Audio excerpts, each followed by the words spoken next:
ആമേൻ ആമേൻ.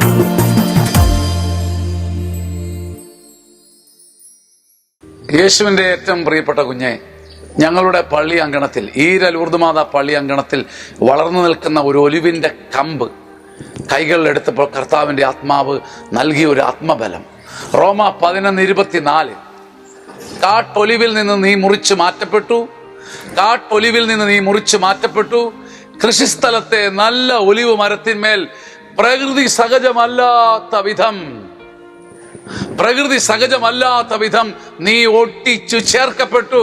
പ്രിയപ്പെട്ട കുഞ്ഞെ, നിന്റെ നിലപാടുകൾ, നിന്റെ പഴയ ജീവിതം, നിന്റെ ബാല്യകാലം, അന്നത്തെ സാഹചര്യം, അന്നത്തെ പഠനം, സൗകര്യങ്ങളൊക്കെ ഓർക്കുമ്പോൾ നീ തികച്ചും ഒരു കാട്ടൊലിവായിരുന്നു.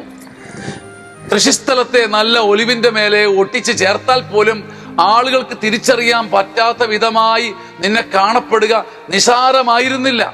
ഒരു ജെർക്ക് ഫീൽ ചെയ്യേണ്ടതാണ്, ഒരു സ്വാഭാവികമല്ലാത്ത കൃത്രിമത്വം ഫീൽ ചെയ്യേണ്ടതാണ് ആൾക്കാർക്ക്. നിന്റെ പഴയ ജീവിതം ആൾക്കാർക്ക് അറിയാം, ഇന്നത്തെ പുതിയ ജീവിതവും അറിയാം, അന്നത്തെ രീതികൾ അറിയാം, ശൈലികൾ അറിയാം, പഴയ നിന്റെ നിഗൂഢ രീതികൾ അറിയാം, ഇരുളിന്റെ പ്രവൃത്തികൾ അറിയാം.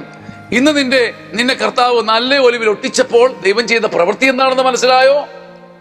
നിന്നെ ഒട്ടിച്ച് ചേർത്തത് ആർക്കും കണ്ടുപിടിക്കാൻ പറ്റാത്ത വിധം അത്ര സ്വാഭാവികമായി. വചനം പറയുകയാണ്, പ്രകൃതി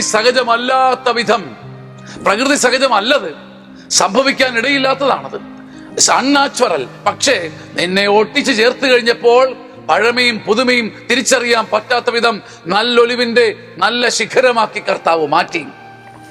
നിന്നെ കർത്താവ് പഴിക്കും പരിഹാസത്തിനും വിട്ടുകൊടുക്കാതെ സംരക്ഷിച്ച കരുണയുടെ ദൈവമാണ്.